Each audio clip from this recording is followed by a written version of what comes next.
Evening, boys and girls. Welcome to TMA Friday Night Live, where we will preview the game that is happening at the weekend. That is obviously the Hornets returning to league action after the international break when we play Coventry City at the Vic. Like I say, thank you everyone for joining us already. Just a couple of shout outs before we go. Danny is having a bit of problems, but we will get him on in a minute. Yeah, no, that's all right, Danny. No worries, mate. Right, okay. So, Chris, hello, mate. Yeah, I'll see you tomorrow as well. By the way, Chris, he says, hope you're all well.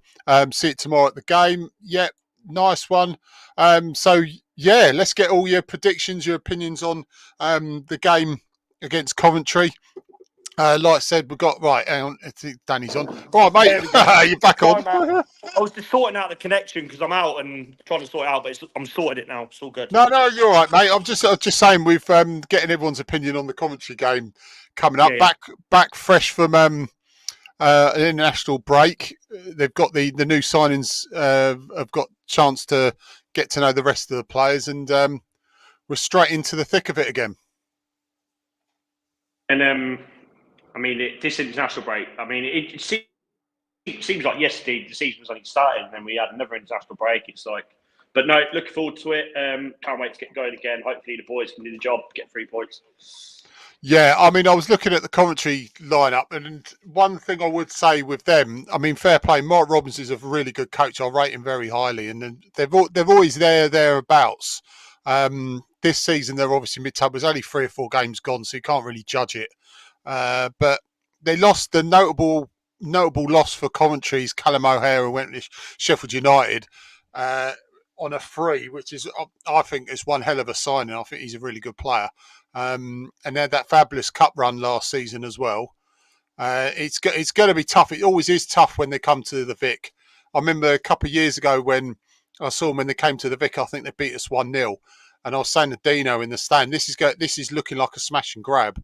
And it turned out to be that way. And they've always been a good side when we've played them, haven't they? They beat us, if I remember rightly. I think they beat us the last 2 times at the Vic. You know, we have. I'm trying to think the last time we beat them. When did we beat? I can't even remember that. We might beat them in the COVID season. I think we beat them. At home. I'm pretty sure. But I think recent years we've struggled to really beat Coventry. So a little bit of a bogey side. So. But I am backing us to get a win tomorrow. Absolutely, mate. Terry, from our partners in Reach, photocopiers are plenty. We'll put up the email if you want to contact him about photocopiers and much more. So Terry, big shout out to you, mate. He says, "Hi lads, looking forward to getting back to the Vic again." Evening, Elliot. He says, "Evening, lads." Yeah, evening, mate. Hope you're well. Yeah. So yeah. So sorry, mate. Go on. No, I said Elliot's the younger Iron. He is. He is a legend. So's your old man. He isn't. he probably say definitely. Here is Mr. Walker. There you go, Pidgey. Good stuff, mate. Yeah, cheers, mate. By the way, big shout out to Walker because a good friend of mine when I first stewarded at Watford, he was one of the head stewards, and also me and him had some good times at Hemel. Did a lot of things at Hemel Town, and fantastic. He used to run the club shop, and he's a fantastic commentator for women's games. He goes around all the non-league circuit abroad as well.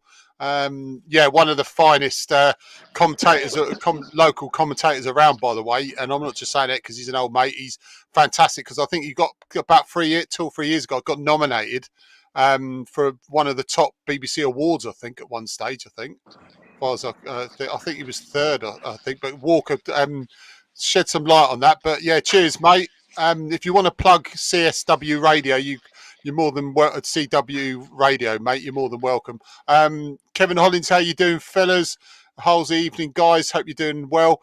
Yes. How do you think this is going to play out, mate? Because we've got and also your lineup. Because this is, like I said, we've always said it's going to be a tough game, but yeah.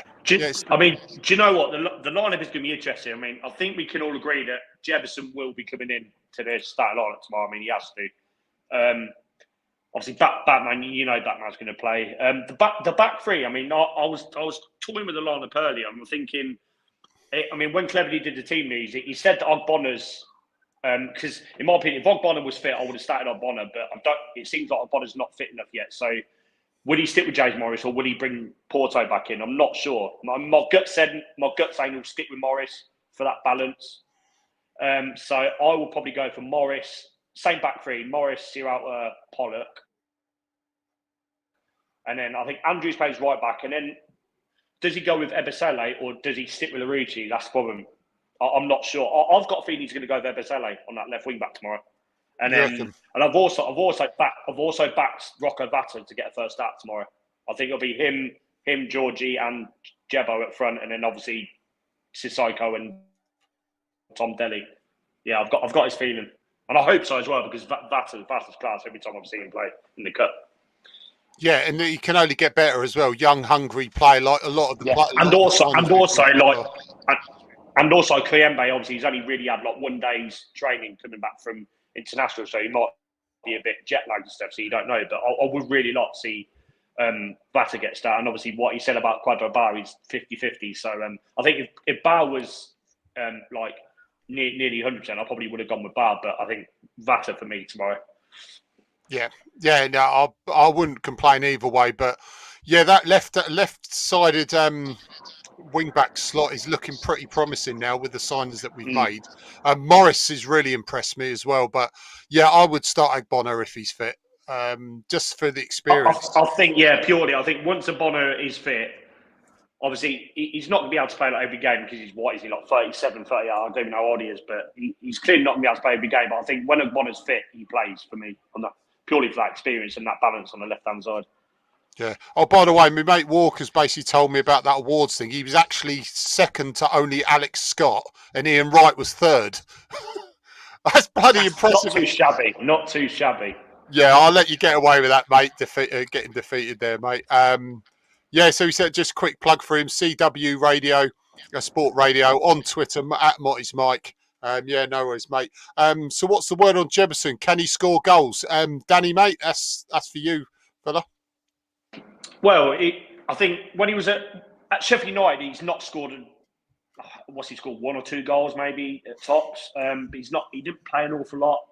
Obviously, Bournemouth, he only joined him in the summer, so he hasn't scored. But I think when he went on loan to Burton Albion, he had a really good record on loan. I think he was there for like 6 months, and what did he get? Like 9 goals in 15 games or something like that, which is a really good return. So it's time will tell, but clearly trusts him because basically he's got Jefferson in and he's shifted Ravic out. So basically he's trusting to Jefferson to hit the ground running early. And if Jefferson does hit the ground running early, then we're in a bit of a pickle because he's basically let our only goal scorer, really, our only definitely striker that scores goals, he's let him go and he's relying on Jefferson to score the goals. So he's got a lot of faith in him to do the business. Exactly, mate. I wouldn't really complain too much with the lineup you gave me there as well. I do believe Jefferson's going to start. Just big shout out to the old man is here. He's here, the legend. Just got back from holiday as well. He got back from holiday today, so. Yeah, I saw the snaps, mate. Looking good, mate. Mr. Hollins said I read as recently as some serious health problems now gone. But a serious blood clot, apparently. Who's that? Bono? Jefferson. Oh, Jefferson. Interesting. Might have been. That's what Kevin said. He'll have to confirm. I'm not sure what that's about. Yeah, confirm that, mate. Right, okay, so... Yeah, so tomorrow, 3 p.m. kickoff. Referee Robert Madley. Assistant referees Blake Antrobus and Darren Williams. Fourth official James Durkin. So Mr. Barr is doubtful for the clash tomorrow. Obviously, Imran is close to returning. In Gakia and Kevin will continue to be absent. Obviously, he's been cleverly as well. Danny's been saying in the week about Dumbia being more of a long-term project, and what he wants to obviously nurture these youngsters. I mean, we've got so many youth players in and around the team. Our under-21s are looking very strong now as well. Yeah, he did say Jefferson, by the way, apparently. Oh, okay, interesting. Didn't know that. Yeah, definitely. But how promising is that? I mean, because Dumbia is certainly one for the future, isn't he? you only have to look at the signing of Pierre Duama. Like when we signed him, cleverly said that he was going to be like a long-term prospect, but I think, and then cleverly, like a few days later, seen him in training and thought, no, he's ready for the first team, which is brilliant. I think midfield, it's good because midfield, you probably are maybe only one injury away from being quite short. So especially now with Loser injured, so got a feeling he'll be on the bench tomorrow. See what I mean. He's looked promising from what I've heard as well. So yeah, I mean the future's definitely bright. I mean, I think there was a game tonight, the under-21s. I don't know how they're getting on, but there's some players that will be knocking on the first team sooner rather than later in that under-21 squad. So yeah. Yeah, I've looked at least 4 or 5 of them. They're already knocking, or like you said, will be knocking on that as well. So, yeah, no, future's looking good, mate. Dan saying Ngaki are injured. Don't believe that for a minute. Surely not true. Yeah. What? Ngaki are injured? Oh no, I'm not 100% sure if that's true. I need to confirm that, Dan. By the way, yeah. So I think as far as I know, the bunker will be open tomorrow around midday. Usually around midday or 12:30. Like I said, the beers will be flowing. So if you can get down there, good quality beer, fantastic. Jane, Roy, Ricky, and everyone, fantastic. Fantastic crew, absolutely amazing people that are that help out there. And like all I can say is, you know, Roy and the guys do an amazing job down there. So if you've not been down there already and you don't know where it is, basically walk around the back of the rookery end, stand right down the end. If you look left, there is the steps. As soon as you go down the steps on the right hand side, the bunker is there. So if you can get down there tomorrow, please do. A perfect start to your match day, and also it's open at full time as well. So as far as I'm concerned, as far as I know, the bunker's open tomorrow. We haven't been told otherwise. So yeah, so like I say, give us your predictions for the clash at the Vic tomorrow. Obviously, I always put 2-1, so I'm boring 2-1 as ever. Danny, what do you reckon, mate? No, I'm gonna go Pidge predictor as well tomorrow, 2-1.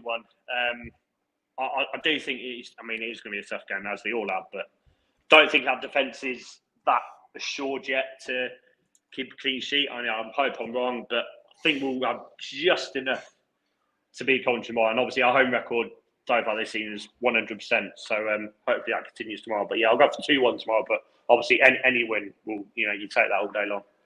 Oh, yeah, absolutely. Right, just a few stats on Coventry. So it was currently, okay, it's only 4 games gone. We'll shout it anyway. 17th, 1 win, 1 draw, 2 defeats, 4 goals scored, 5 against. Goal difference -1, 4 points. So they lost the first game 1-0 away to Stoke, 3-2 at home to Oxford, but they won. Drew 1-1 away at Bristol City, and then lost at home to Norwich. And obviously they've got us tomorrow, Coventry after that away, and a tough trip to Leeds. So Coventry, Swansea at home, Leeds away after that. So it'll be a tough running for them. Transfers, notable transfers. Let's have a look. You've got Brandon Thomas Asante, decent signing from West Brom, undisclosed. You've got the likes of, this Lewis Binks for Bologna. I think that's one of their major signings as well. It's probably the main 2. They've got Norman Bessetti as well from Con. Like I said, the notable absentees from the squad now is the Callum O'Hare. You've got likes of Casey Palmer, Liam Kelly are going. I think most of them have just been taken off the wage bill. Notable players, and you've probably heard of him, Ellis Sims, mate. Striker. Yeah. Good player, and he came from Everton, I think. Very good player. Yeah, we'll have to watch him tomorrow. I think I forgot about him. We'll have to watch him. Yeah, another one that seems to go under the radar with them. He's played quite a few games as far as I can see. Is Luke Bidwell, left back. Jake Bidwell. Jake Bidwell. Sorry, mate. Bidwell. You've got I'm looking straight at it and I still can't read. But yeah, no, he's a good player. Another Everton lad. Youth product as well. But Asante, that Brandon Thomas Asante is a good player. Hasn't had many starts. They got that lad in the middle. I think it's Ben Sheaf, and they've still got him. He's a good player. Ben Sheaf's another one. Yeah, I think he got in the Championship Team of the Season last season as well. So he's a good player. They've got the right back. What's that Van one? Ilwick, I think his name is Van Ilwick. Yeah. Right back, Van Ilwick, I think his name. I think he scored a belter against us last season. I think that free kick he scored against us last Oh, season. Milan Van Really Eyck, good, yeah. really good free kick. Yeah. So they've got some players in the team. They really have. Yeah, I mean, I've said this to a few people. If we had the likes of Gorkarez or Hamer a season or so ago, I still believe we would have got playoffs because we just didn't have that player. Didn't have enough front, did we? Didn't have no firepower. We didn't have nothing creative, did we? No, considering all the forwards we did have, we didn't have that consistent goal scorer, and it just proves that you get a consistent goal scorer like Gorkarez in there, and it comes up trumps. Dan, evening mate. He did say evening to both of us as well. Evening mate. He says 3-0. Hadj Wright from Elliot's shouting out. We need to look out for him, by the way. Hadj Wright. Yeah, Hadji Wright. Yeah. Another good shout. Well done, Elliot. Yeah, good one, mate. Also a big shout out, obviously, as always, to the Former Players Club, fronted by Pricey, Neil Price, Watford, legendary left back, and Watford's favourite son, record goal scorer, Luther Blissett. Head on over to Facebook for that, tailor-made for the community. So we're proud and honoured to be in association with them. Lucy saying, hey. Halsey, evening, Halsey. Canadian Darren's #1 fan. This is 1-1 tomorrow. So we'll get a point. Will Smith, Lucy, really. She's getting jiggy with it. Right, just a quick plug once again. Like I say, tomorrow night and Sunday night, 8 p.m.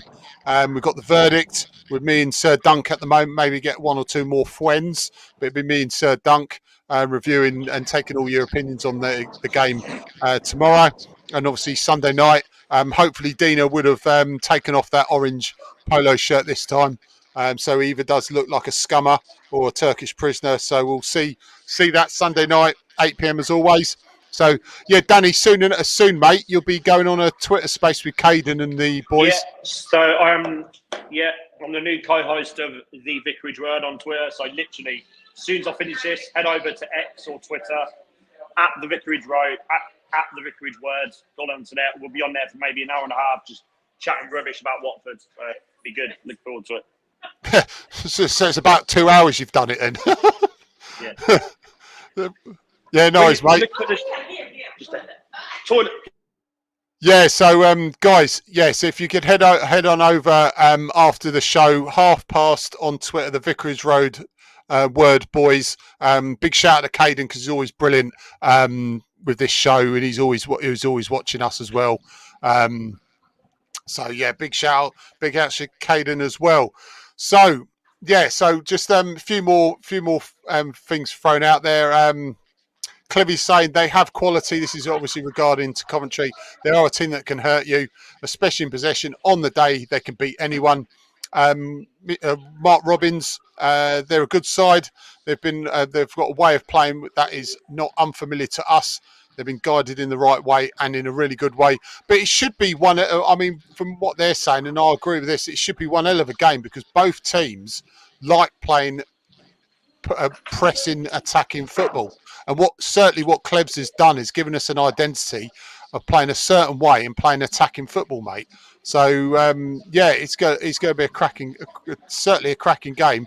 All the ingredients for being one, anyway. The Hornets have made it 6 wins on the bounce and scored 4 goals for the second successive game, 4-0 win. That's over Coventry. A few years ago, say a few years ago, it's almost 20 years ago, 2006. The likes of Marlon King and Darius Henderson playing for us. So like Elliot said, Hadj Wright, he's 26. He's already played 227 appearances, 82 goals. Total appearances Coventry is 55, but he scored 21 goals for Coventry as well. So he's obviously one to look out for. Stats last season, he's played 44 times, scored 16 goals. Goal improvements, 22 shots per 90, 2.37. That's a great shout by Elliot there. One to look out for. Like we said, just look out for us tomorrow. All the way through. If you haven't predicted your score, it'll be up on the forum as well. Mr. Hollins, hello, mate. He said, been some goals for us in Coventry recently, so I'm saying a score draw, possibly 2-2. Yeah, absolutely, mate. So yeah, so right, boys and girls, so we're going to shoot off very, very soon. Let's have a look at what we got here. So yeah, but basically, how many points are we going to get in the next few games? Obviously, we've got Coventry at home, we've got Norwich away. Take away the Man City game, we've got Sunderland and Preston. I mean, personally, you're looking at those, the likes of Norwich and Sunderland and Coventry. I'm expecting something like probably about 6 points. Next 3 games, mate, just before we go, because I know you've got to get off. Next 3 games, mate. Obviously, we've got Coventry, Norwich away, and then Sunderland. How many goals you reckon? How many points do you reckon we get just before you go? What's that say? Sorry, mate. Right, we've got Norwich. We've got Coventry at home, Norwich away, Sunderland at home. How many points do you reckon we're going to get? Why not 9? Why not 9? But realistically, I think we will beat Cov. Yeah, we'll beat Cov, beat Norwich, and I think draw Sunderland, so 7 points. Right. Also, we just need to confirm this. Danny has just broken into a van. Have you just broken into a van? No, I'm at this event at Harpole, the club I coach, and I was sat in the clubhouse, but people kept coming in, just doing my head in. And then I lost connection to the Wi-Fi, so I've had to come back, sat in Becky's car, lost connection to Wi-Fi, I had to reconnect my phone. So now I've sat in the car, locked the door inside, and then the alarm went off, so I've had to keep the door unlocked. No, don't worry, mate. No, it's all good, mate. You're doing well just doing this then. Right, okay, so, boys and girls, we're gonna shoot off now. Danny, I'll let you get yourself ready for the Twitter space with the Vicarage Word, boys. Just big shout out to Mournful on Twitter, on Twitch evening, mate. What was that tag going off? What was that? Was that a tag going off? I can promise you, it was just the motor. I was literally sat in the car with the door locked and the alarm went off. It freaked me to death. But... Yeah, he'll be in a cell with Dino before long. We'll see him tomorrow. We'll confirm that. But Halsey, I will put him under specific instructions to take that orange polo shirt off for you, mate, as well. Not live on stream. I'll just make sure he puts another top on, mate. All right. So, yeah. So, Danny, any final things, mate? Let's just, proper football's back. Come on, you Horns. Definitely. Right. See you later. See you tomorrow, guys. Right after this, at the Vicarage Word. Head on to it. Listen to it. Whatever have you say. Looking forward to it.